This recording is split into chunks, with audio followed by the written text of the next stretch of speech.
안녕하세요. 매일 성경, 매일 재정, 대나리온 김구있습니다. 반갑습니다. 대나리온 김강주입니다. 와.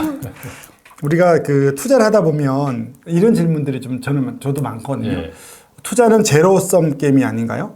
내가 예. 번 만큼 누군가는 또 손해를 보잖아요. 반드시. 그래서 사실은 내가 이익을 얻었는데 누군가 손해를 보면 그게 하나님이 기뻐하는 거 아닐 것 같다는 이 질문들이 되게 많은데 예.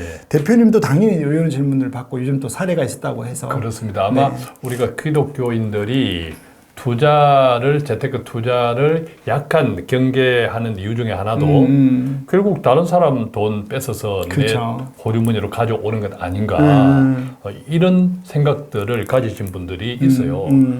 어떻게 생각하면 맞는 부분도 있습니다. 그죠? 그럴 수도 있죠. 예, 맞는 네. 부분도 있는데 조금 더 깊이 생각해 보면 그 투자라고 하는 것이 꼭 그런 방법만 있는 것은 아니다.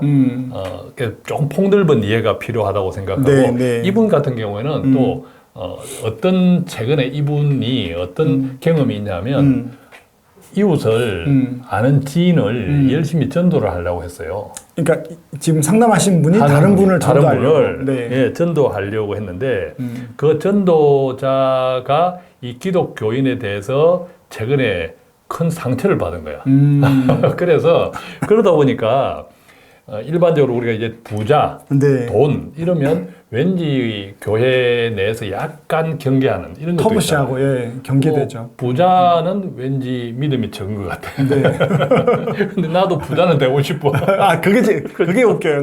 나는 싫은데 또 나도 그렇게 되고 싶은 되고 거죠. 싶어. 맞아요. 그래서 오늘은 말씀부터 한번 나누고 시작하겠습니다. 창세기 47장 20절인데 한번 읽어봐 주실래요? 그러므로 요셉이 애굽의 모든 토지를 다 사서 바로에게 바치니 애굽의 모든 사람들이 기근에 시달려 각기 토지를 팔았습니다. 땅이 바로의 소유가 되니라. 그 다음에 24절도 함께 읽어봐 주십시오. 추수의 5분의 1을 바로에게 상납하고 5분의 4는 너희가 가져서 토지의 종자로 삼고 너희의 양식으로도 삼고 너희 가족과 어린아이의 양식으로 삼으라. 아멘. 첫 구절에 보면 조금 이제 상담자가 이야기했던 그 이야기하고 같아요. 아, 그러네요. 그렇죠. 요셉이 애굽의 모든 토지를 다른 백성들한테 갖다 다 바쳤네. 거두어들였잖아요. 네. 어떤 면은 그렇죠. 싹쓸이 한 거야. 네. 싹쓸이 한 거야, 싹쓸이. 싹쓸이 했는데 그 싹쓸이한 토지가 다른 백성들, 그죠. 그러니까 단순하게 보면 다른 백성들 것을 뺏어온 거죠. 아, 그렇죠. 정당한 네네. 방법으로. 네네네. 예, 정당한 방법으로. 이렇게 생각하면 제로섬 게임.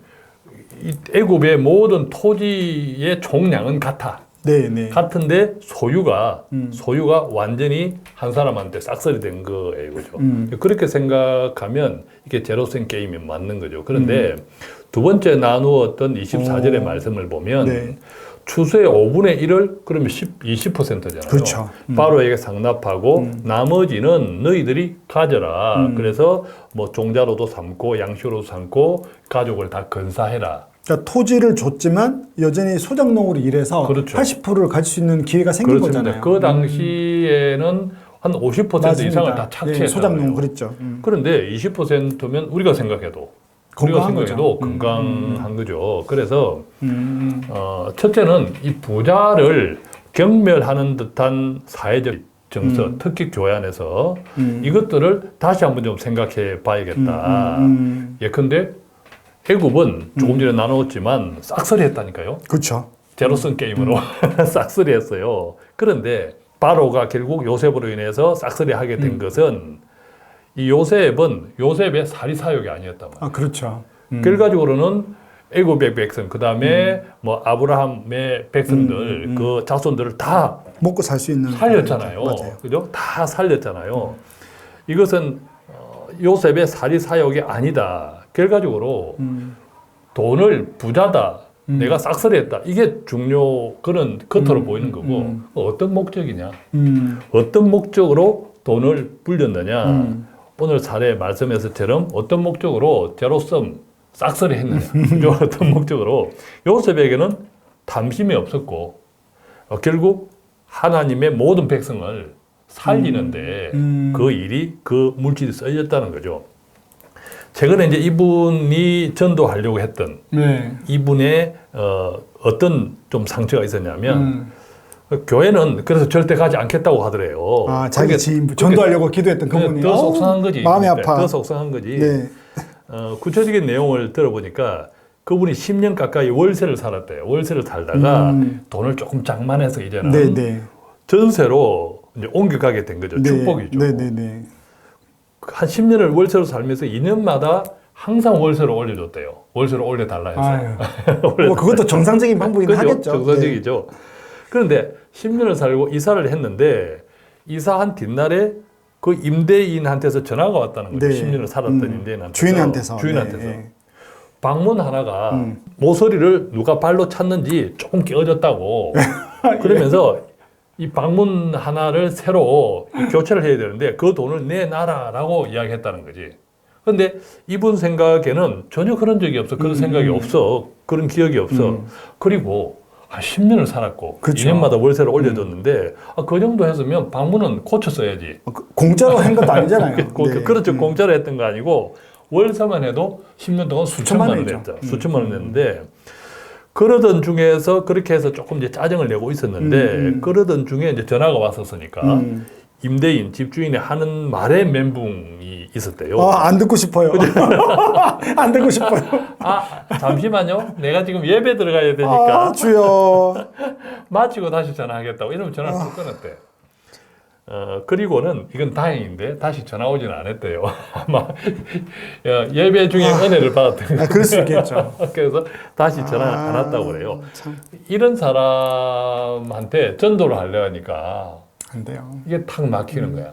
막히면서 이분이 가지고 있던 투자에 대한 그 임대인도 어떤 방법이든지 돈을 불려서 부자잖아요. 임대 주니까 뭐 구체적인 건 잘 모르겠지만 그러다 보니까 이분이 투자에 대한 재테크에 대한 나름대로의 자기가 생각하는 이 선입견이 더 강화가 된 거죠. 강화가 되어 가지고 그런 말씀을 하신 거예요. 근데 아까 말씀드렸듯이 결과적으로 보면 요셉도 제로섬의 성자였지만 그것이 어떤 목적이었느냐가 굉장히 중요하고 참고로 독일에는 이런 임대차 제도가 있대. 이게 법으로 정해진 것은 아니고 우리가 좋아하는 관행인데 관행이죠. 한번 뭐 월세든 보통 이제 다 렌터잖아요. 계약이 되면 월세가 계약이 되면 그 임차인이 나갈 때까지 뭐 5년이든 10년이든 나갈 때까지는 안 올린대요. 그러니까 그 임대인도 뭐 부자가 뭐 엄청 부자가 아닐 텐데 서로 이제 양보하고 그렇죠. 도움 주는 거죠. 그러면서 월세를 안 올리니까 임차인 입장에서는 사실 물가는 계속 올라가잖아요. 임차인 입장에서는 월급도 올라가고 그러다 보니까 조금 더 안정적으로 재정을 만들 수 있고 나중에 다른 곳으로 좋아져서 옮길 때는 그렇죠. 굉장히 임대인한테 감사하다고. 또 임대인도 5년을 살든 10년을 살든 기존의 임차인이 나가면 또 그때 시세로 그때 시세로 다른 임차인을 받을 수 있잖아요. 네. 그때 시세로 뭐 그렇대요. 그러다 보니까 이게 법으로 정해진 것 아니고 모든 사람들이 그렇게 하는 것은 아닐지라도 이런 관행이 있더라. 하나님이 기뻐하는 진짜 예배죠. 그렇죠. 그래서 이 같은 사례도 이제 생각해 볼 때 우리 기독교인들도 물질이라고 하는 것이 내 것이 아니다라는 정직이다 이런 마음을 가지면 우리한테 주신 것을 나의 이익이 아니라 맞아요. 하나님의 기뻐하심 그런 쪽으로 조금만 생각해도 사실 큰 차이는 없다고 생각하잖아요. 조금만 생각하면 조금만 생각하잖아요. 그래서 뭐 그런 생각도 좀 하게 되는 계기가 되었고요. 결과적으로 돈이 많고 부자 형식적으로 보여지는 이게 중요한 것이 아니라 어떤 마음으로 내가 부자가 되었는지 나의 소유와 물질을 어떻게 생각하고 있는지 이 차이가 아닐까 생각해요. 그리고 사실 모든 투자는 제로섬이 아니죠. 제로섬인 경우도 있습니다. 그런데 반대로 모두가 이기는 투자도 있다는 거죠. 우리가 늘 이야기하지만 결과적으로는 자본주의 평균, GDP 계속 성장하잖아요. 계속 성장한다면 이 계속 성장한다고 할 때는 이 성장의 과실을 다 나누는 것. 그렇죠. 이것이 제로섬이 아니라 모두가 이기는 투자라고 생각하는 거죠.